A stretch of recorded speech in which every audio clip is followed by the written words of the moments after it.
नमस्कार मित्रांनो, तुमचं सर्वांचं आपल्या यूट्यूब चॅनलमध्ये स्वागत आहे मित्रांनो.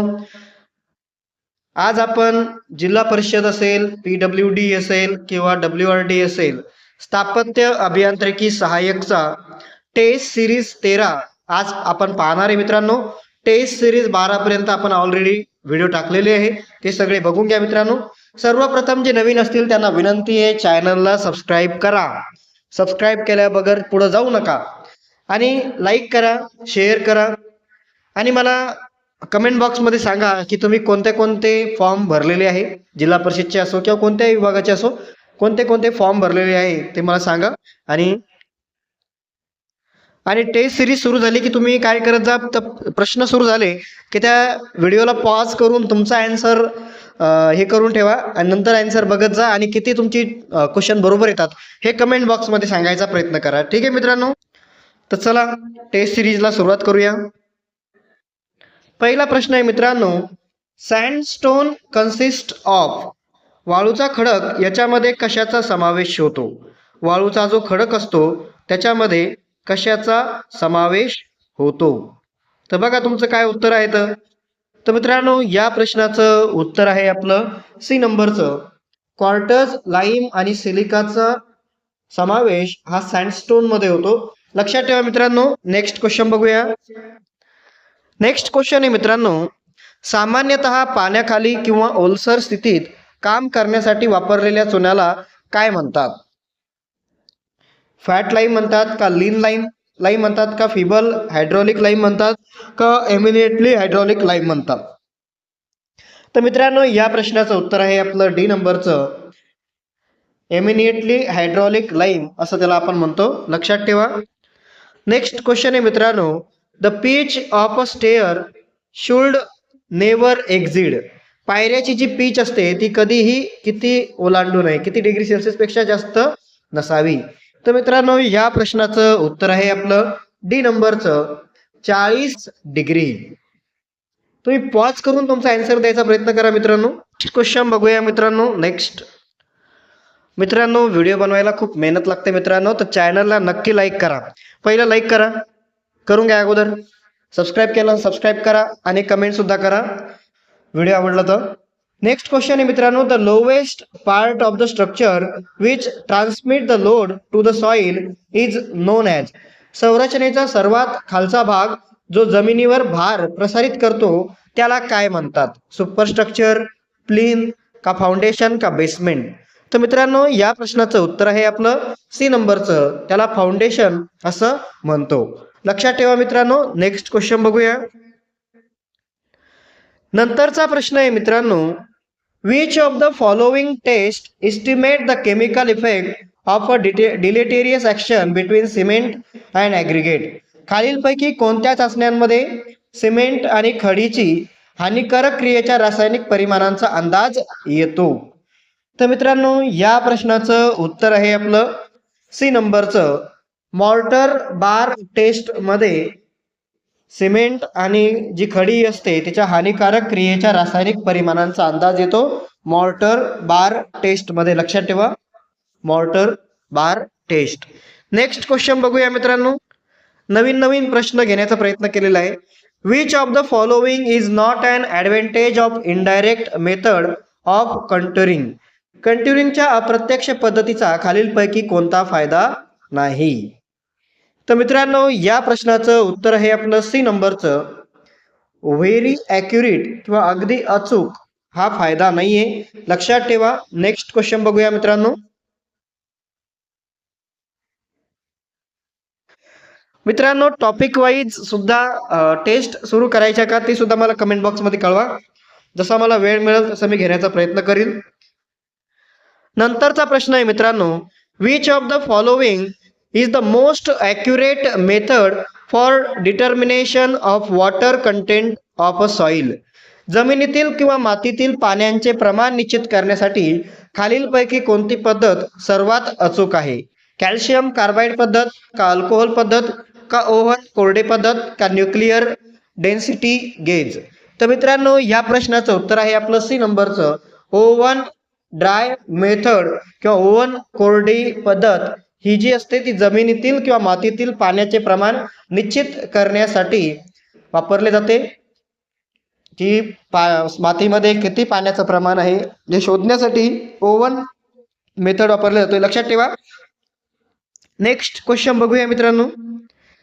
नंतरचा प्रश्न आहे मित्रांनो, according to IS 456, a concrete completely immersed in a sea water will be considered to be exposed to which of the following condition? IS 456 नुसार समुद्राच्या पाण्यात पूर्णपणे बुडवलेले कॉन्क्रीट खालीलपैकी कोणत्या स्थितीत आहे असे मानले जाते? गंभीर का सौम्य का एक्स्ट्रीम का मॉडरेट? तर मित्रांनो या प्रश्नाचं उत्तर आहे आपलं ए नंबरचं, त्याला गंभीर किंवा सेवर असं मानलं जाते, लक्षात ठेवा मित्रांनो. नेक्स्ट क्वेश्चन बघूया.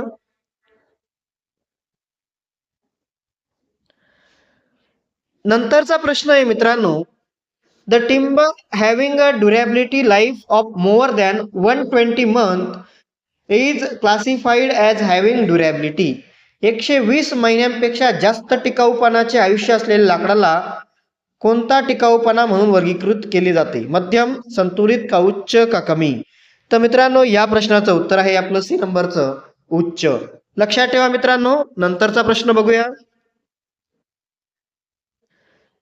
नेक्स्ट क्वेश्चन आहे मित्रांनो, what is the range of silicon oxide present in ordinary Portland cement? सामान्य पोर्टलँड सिमेंटमध्ये सिलिकॉन ऑक्साईडची श्रेणी किती असते? तर मित्रांनो या प्रश्नाचं उत्तर आहे आपलं डी नंबरचं 17 ते 25 एवढी सिलिकॉन ऑक्साईडची रेंज असते ऑर्डिनरी पोर्टलँड सिमेंटमध्ये, लक्षात ठेवा मित्रांनो. नेक्स्ट क्वेश्चन बघूया. नंतरचा प्रश्न आहे मित्रांनो, the maximum spacing of vertical reinforcement in RCC wall should not exceed. RCC भिंतीमध्ये उभ्या मजबूतीकरणाचे कमाल अंतर किती जास्त नसावे? किती जास्त नसावे? The maximum spacing of vertical reinforcement in RCC wall should not exceed. तर मित्रांनो या प्रश्नाचं उत्तर आहे आपलं ए नंबरचं, भिंतीच्या जाडीच्या 3 पट पेक्षा जास्त नसावे. 3 time the wall thickness should not exceed, लक्षात ठेवा मित्रांनो. नंतरचा प्रश्न बघूया. नंतरचा प्रश्न आहे मित्रांनो, the intensity of loading at the base or the foundation which would cause shear failure of the soil support is called as. पाया किंवा पायावर लोड होण्याच्या तीव्रतेमुळे मातीचा आधार कमी होतो, त्याला काय म्हणतात? अल्टिमेट बिअरिंग कॅपॅसिटी का अलोवेबल बिअरिंग कॅपॅसिटी का सेफ बिअरिंग कॅपॅसिटी का नेट सॉइल प्रेशर? तर मित्रांनो या प्रश्नाचं उत्तर आहे आपलं ए नंबरचं अल्टिमेट बिअरिंग कॅपॅसिटी असं त्याला आपण म्हणतो, लक्षात ठेवा मित्रांनो. नेक्स्ट क्वेश्चन बघूया. नंतरचा प्रश्न आहे मित्रांनो, the chemical reaction that occur when cement is mix with water is known as. The chemical reaction that occur when cement is mix with water, की पाण्यामध्ये जेव्हा सिमेंट मिसळलं जातं त्यावेळेस जी केमिकल रिॲक्शन असते त्याला काय म्हणतात? तर मित्रांनो या प्रश्नाचं उत्तर आहे आपलं ए नंबरचं, त्याला हायड्रेशन असं म्हणतात, लक्षात ठेवा. नंतरचा प्रश्न बघूया मित्रांनो. नेक्स्ट क्वेश्चन आहे मित्रांनो, as per Indian standard temperature for cold weather concreting is. भारतीय मानकानुसार थंड हवामान कॉन्क्रीटसाठी किती तापमान आवश्यक असते? तर मित्रांनो या प्रश्नाचं उत्तर आहे आपलं सी नंबरचं 5 डिग्री सेल्सिअसपेक्षा कमी तापमान असायला हवं कोल्ड वेदर कॉन्क्रिटिंगसाठी, लक्षात ठेवा मित्रांनो. नेक्स्ट क्वेश्चन बघूया. मित्रांनो व्हिडिओ कसा वाटला हे कमेंट बॉक्समध्ये नक्की कळवा. खूप मेहनत लागते मित्रांनो, 3-3, 4-4 घंटे प्रश्न बनवण्यामध्ये व्हिडिओ बनवण्यामध्ये जाते. व्हिडिओसुद्धा 2-3 वेळेस रेकॉर्ड करावा लागतो, त्याला पुन्हा थोडंसं आवाज वगैरे कमी करून जास्त आवाज येणार नाही याचा प्रयत्न केला जातो.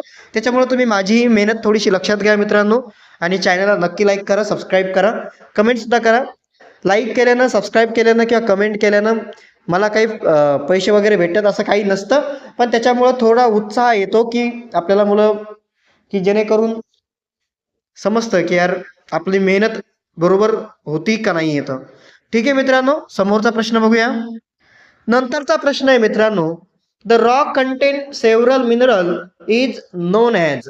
अनेक खनिजे असलेल्या खडकाला काय म्हणतात? The rock contain several mineral is known as. त्याला पॉलिमर खडक म्हणतात का मोनो मिनरेलिक खडक म्हणतात का पॉलिमिनरेलिक खडक म्हणतात का होमो मिनरेलिक खडक म्हणतात? तर मित्रांनो, the rock contain several mineral is known as polymineralic rock असं त्याला आपण म्हणतो. अनेक खनिज असलेल्या खडकाला आपण मिनरेलिक रॉक असं म्हणतो. लक्षात ठेवा मित्रांनो. नंतरचा प्रश्न बघूया. नंतरचा प्रश्न आहे मित्रांनो, which type of mortar is used for temporary building in brick masonry. वीट दगडी बांधकामात तात्पुरत्या इमारतींसाठी कोणत्या प्रकारचा मॉर्टर वापरला जातो? सिमेंट मॉर्टर का सिमेंट लाईम का सिमेंट सुरकी का mud mortar? Which type of mortar is used for temporary building in brick masonry.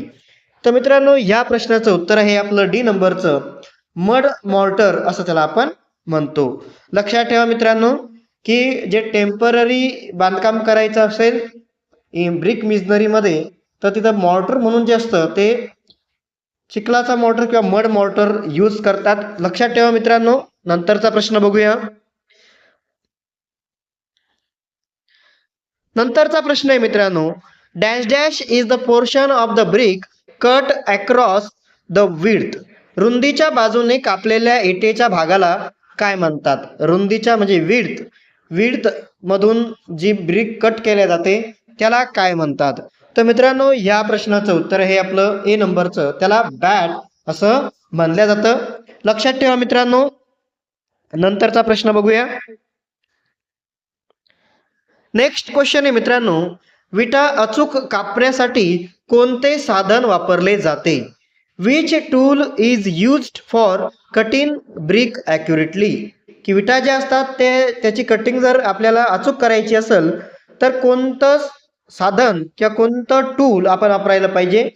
बॉलस्टर म्हणजे शीर्षपट्टी का वापरायला पाहिजे, का ब्रिक हॅमर वापरायला पाहिजे विट हातोडा, का ट्रॉवेल वापरायला पाहिजे करणी, का रॅमर वापरायला पाहिजे? तर मित्रांनो, या प्रश्नाचं उत्तर आहे आपलं ए नंबरचं बॉलस्टरचा वापर हा विटा अचूक कापण्यासाठी केला जातो. लक्षात ठेवा.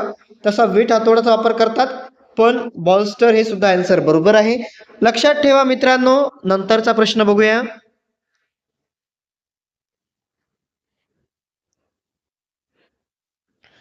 बघा मित्रांनो, नंतरचा प्रश्न आहे आपला, प्लिंथ लेवलच्या अगदी वरच्या इमारतीने व्यापलेल्या क्षेत्रास काय म्हणतात? The area covered by the building immediately above the plinth level is called. Plinth लेवलच्या अगदी वरच्या इमारतीने व्यापलेल्या क्षेत्रास काय म्हणतात? तर मित्रांनो, या प्रश्नाचं उत्तर आहे आपलं बिल्ट अप एरिया असं त्याला म्हणतात. लक्षात ठेवा मित्रांनो. नंतरचा प्रश्न बघूया. नेक्स्ट क्वेश्चन आहे मित्रांनो, संरचनेची रुंदी आणि उंची डॅश डॅशने दर्शविली जाते. The width and height of a structure is shown in. की ते प्लेन मध्ये दाखवतात का, एलिव्हेशन मध्ये का सेक्शन मध्ये का नन ऑफ दीज? तर मित्रांनो, जी संरचनेची रुंदी आणि उंची असते, स्ट्रक्चरची हाईट किंवा विड्थ असते, तर ती जी असते मित्रांनो ती असते एलिव्हेशन मध्ये दाखवले जाते. लक्षात ठेवा मित्रांनो. नंतरचा प्रश्न बघूया.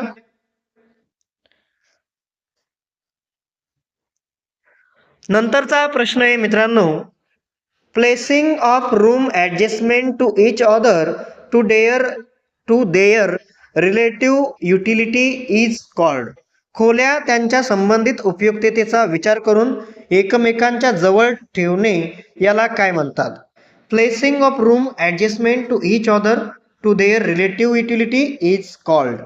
तर मित्रांनो, या प्रश्नाचं उत्तर आहे आपलं डी नंबरचं, त्याला ग्रुपिंग असं म्हणलं जातं. लक्षात ठेवा मित्रांनो. नेक्स्ट क्वेश्चन बघूया. नंतरचा प्रश्न आहे मित्रांनो, ड्रॉइंग डॅश डॅश ड्रॉइंग शीटचा ड्रीम केलेला आकार हा 297 mm इंटू 420 mm आहे. The trimmed size 297 mm into 420 mm it's of the size of drawing sheet.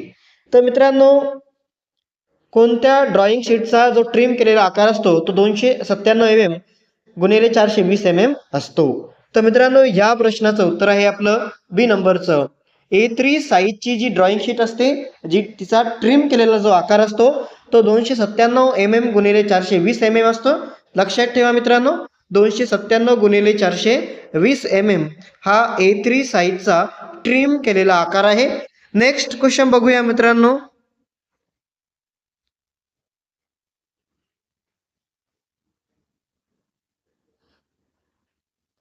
नंतरचा प्रश्न आहे मित्रांनो, in absence of detail design the percentage for steel concrete for column may be taken approximately.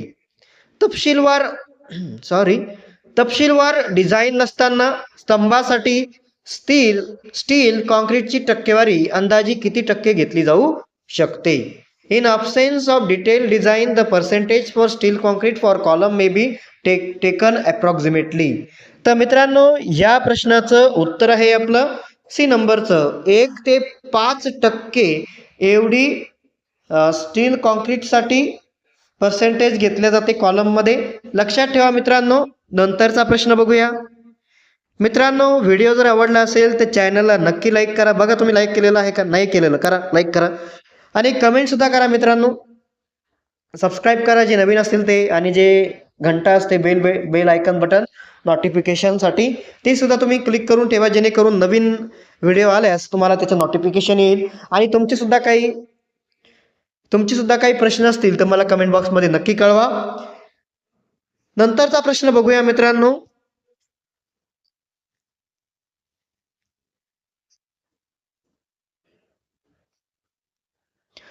Next question आहे मित्रांनो. नंतरचा प्रश्न आहे 22 mm व्यासाच्या बारचे प्रति मीटर वजन किती आहे.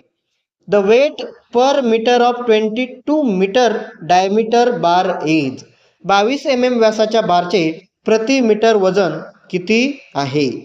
तर मित्रांनो जर बारचं वजन काढायचं असेल पर मीटरचं, एका मीटरच्या बारचं वजन किती किलोग्राम येतं हे जर काढायचं असेल त्याच्यासाठी एक फॉर्म्युला असतो की आपल्याला काय करावं लागतं, डी स्क्वेअर घ्यावा लागतो. फॉर्म्युला आहे D square divided by 162. D square म्हणजे डायमीटरचा स्क्वेअर घ्यायचा आहे आपल्याला. जो व्यास असतो व्यासचा वर्ग घ्यायचा आहे, स्क्वेअर काढायचा आहे. म्हणजे आपल्याला 22 गुणिले 22 करावे लागतील. तर बघा 22 गुणिले 22 किती येतात, तर 484 येईल. आणि 484ला आपल्याला 162 भाग द्यावा लागेल. आणि त्याच्यानंतर बघा काय येईल. तर मित्रांनो या प्रश्नाचं उत्तर आहे आपलं 2.98 kg एवढं आहे. लक्षात ठेवा मित्रांनो. नंतरचा प्रश्न बघूया. समजला असेल अशी अपेक्षा करतो. हे कॅल्क्युलेशन आता इथं मी केलं असतं पण पुन्हा थोडंसं जास्त टाइम जाईल, आपल्याला जास्तीत जास्त प्रश्न कव्हर करायचे. नंतरचा प्रश्न बघूया मित्रांनो. पण हा फॉर्म्युला ध्यानात ठेवा, डी स्क्वेअर डिवायडेड बाय 162. म्हणजे डी स्क्वेअर म्हणजे डायमीटर असतो, त्याचा वर्ग घ्यायचा आणि त्याच्या वर्गाला 162 भागायचं, तेव्हा आपल्याला एका बारचे प्रति मीटर वजन भेटल. आपण 22 mm व्यासाच्या बारचं प्रति मीटर वजन बघितलं 2.98 kg. लक्षात ठेवा मित्रांनो. नंतरचा प्रश्न बघूया.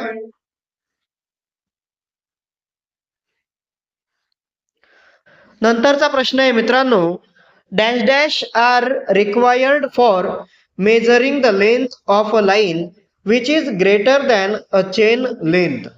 साखळीच्या लांबीपेक्षा जास्त असलेल्या रेषेची लांबी मोजण्यासाठी डॅश डॅश आवश्यक आहे. म्हणजे साखळीच्या लांबीपेक्षा जर रेषेची लांबी जास्त मोजायची असेल तर त्यासाठी आपल्याला किती माणसं लागेल, समजा किती चेनमेन लागेल, 1 चेनमेन लागेल का 3 चेनमेन का 2 का 4. तर मित्रांनो या प्रश्नाचं उत्तर आहे आपलं सी नंबरचं 2 चेनमेन आपल्याला लागेल. लक्षात ठेवा मित्रांनो. नंतरचा प्रश्न बघूया. नंतरचा प्रश्न आहे मित्रांनो, अक्षीय कंप्रेशन मध्ये कॉन्क्रीट मधील जास्तीत जास्त संकुचित ताण डॅश डॅश म्हणून घेतला जातो. The maximum compression strength in a concrete axial compression is taken as. तर मित्रांनो या प्रश्नाचं उत्तर आहे आपलं ए नंबरचं 0.002 एवढा आपल्याला कंप्रेसिव्ह स्ट्रेन घ्यावा लागतो. लक्षात ठेवा. नंतरचा प्रश्न बघूया मित्रांनो.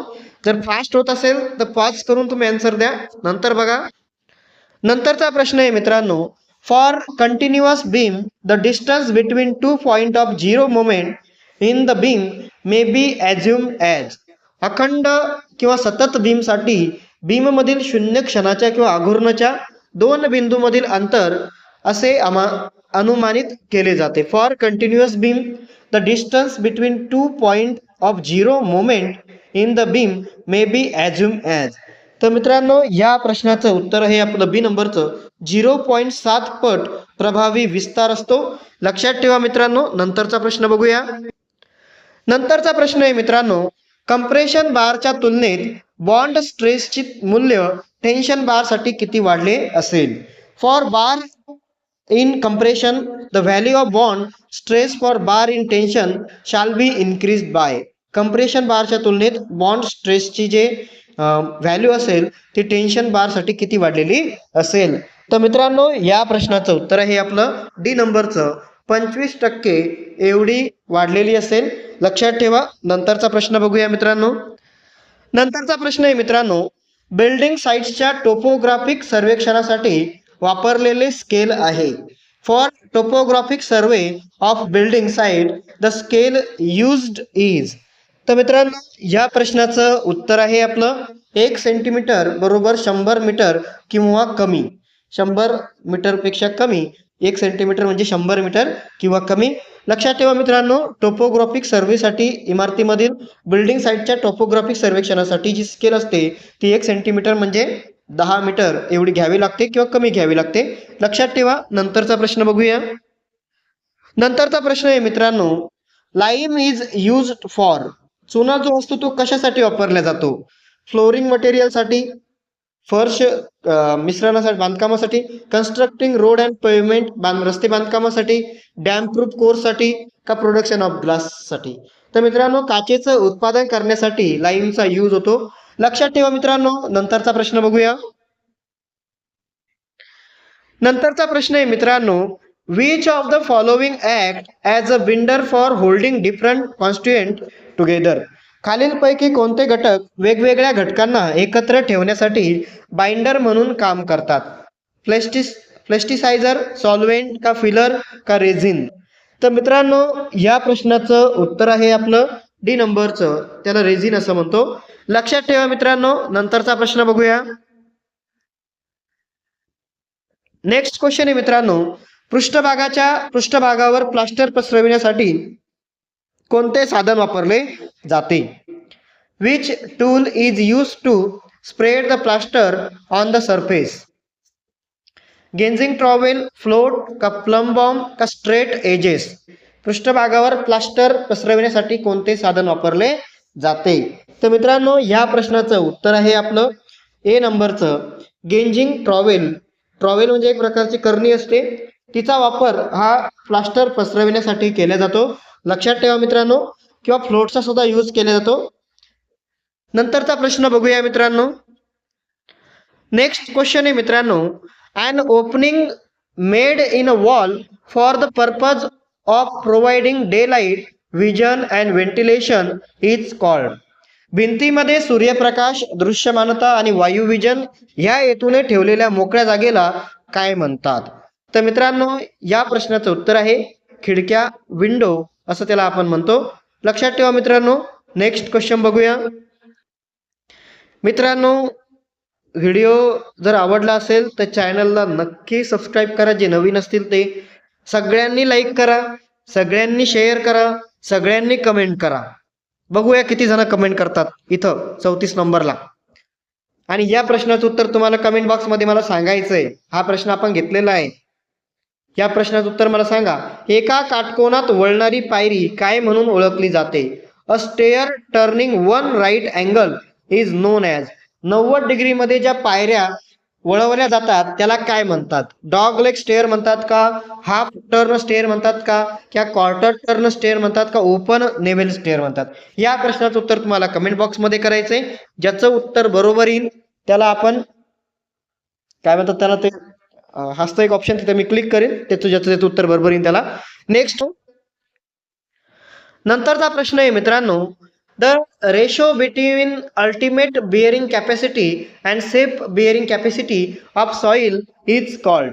मातीची अंतिम वहन क्षमता आणि सुरक्षित धारण क्षमता यांच्यातील गुणोत्तराला काय म्हणतात? तर मित्रांनो या प्रश्नाचं उत्तर आहे आपलं फॅक्टर ऑफ सेफ्टी असं त्याला आपण म्हणतो. सुरक्षिततेचा घटक असं त्याला म्हटलं जातं. लक्षात ठेवा मित्रांनो. नंतरचा प्रश्न बघूया. नंतरचा प्रश्न आहे मित्रांनो, कोणत्या प्रकारचा पाईल कोणताही भार वाहून नेत नाही? विच टाईप ऑफ पाईल does not carry any load? End bearing पाईल का, कॉम्पॅक्शन पाईल का, फेंडर पाईल का, अँकर पाईल? कोणत्या प्रकारचा पाईल आहे जो कोणताही भार वाहून नेत नाही? तर मित्रांनो या प्रश्नाचं उत्तर आहे आपलं बी नंबरचं. कॉम्पॅक्शन जो पाईल असतो तो पाईल कोणत्याही प्रकारचा भार वाहून नेत नाही. कॉम्पॅक्शन पाईल does not carry any load. लक्षात ठेवा मित्रांनो. नंतरचा प्रश्न बघूया. नंतरचा प्रश्न आहे मित्रांनो, सांडपाणी वाहून नेण्यासाठी वापरल्या जाणाऱ्या गोलाकार विभागातील भूमिगत पाईप किंवा नाली काय म्हणून ओळखले जाते? An underground pipe or conduct of circular section used for carrying sewage is known as.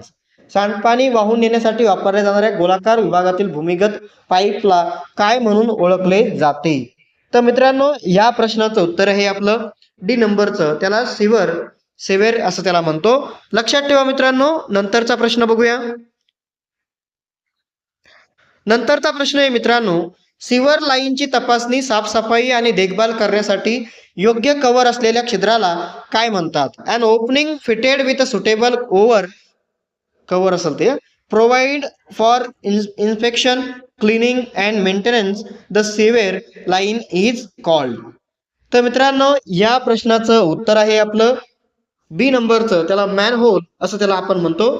लक्षात ठेवा मित्रांनो. नंतरचा प्रश्न बघूया. नंतरचा प्रश्न आहे मित्रांनो, the book in which the chain or tape measurement are entered is called the. त्या पुस्तकाला काय म्हणतात ज्यामध्ये साखळी किंवा टेप मोजमाप नोंदविले जाते? तर मित्रांनो त्या पुस्तकाला काय म्हणतात ज्याच्यामध्ये चेन आणि टेपचं मेजरमेंट ची एंट्री केल्या जाते? तर मित्रांनो या प्रश्नाचं उत्तर आहे आपलं मित्रांनो मोजमाप पुस्तक त्याला असं म्हणतो आपण, किंवा फील्ड बुक असं म्हणतो. लक्षात ठेवा मित्रांनो. नंतरचा प्रश्न बघूया. नंतरचा प्रश्न आहे मित्रांनो, the diameter of reinforcement bar shall not exceed dash dash of the total thickness of the slab for one way spanning slab. Reinforcement बारचा व्यास एकतर्फी पसरलेल्या स्लॅबसाठी स्लॅबच्या एकूण जाडीच्या डॅश डॅश पेक्षा जास्त नसावा. तर मित्रांनो या प्रश्नाचं उत्तर आहे आपलं सी नंबरचं 1/8 किंवा 1/8 भाग यापेक्षा जास्त नसावा. लक्षात ठेवा मित्रांनो. अशा पद्धतीने आपली टेस्ट सिरीज 13 आपण आज संपवलेली आहे मित्रांनो. तर जर टेस्ट सिरीज 13 तुम्हाला आवडले असतील तर चॅनलला नक्की लाईक करा, सबस्क्राईब करा. आणि टेस्ट सिरीज बाकीच्या मागच्या सुद्धा टेस्ट सिरीज बघा. झेडपी टॉपिक वाईज सुद्धा आपण सिलेबस केलेला आहे, तो सुद्धा व्यवस्थित बघा. त्याचा सुद्धा चांगला फायदा तुम्हाला होऊ शकतो मित्रांनो. शेवटी डिपेंड करतं पेपरवरती काय होईल ते. उद्याच्या PWD पेपरसाठी ज्यांचे पेपर आहे त्यांनी कमेंट बॉक्समध्ये सांगा, त्यांच्यासाठी बेस्ट ऑफ लक मित्रांनो. आणि ज्यांना PDF हव्या असतील त्यांनी या नंबरवरती काय करायचं आहे, तुम्हाला हाय मेसेज पाठवायचा आहे मित्रांनो, कॉल करायचा नाहीये. तुम्हाला तिथं PDF मिळून जाईल. ठीक आहे मित्रांनो, भेटूया पुढच्या व्हिडिओमध्ये. तोपर्यंत धन्यवाद.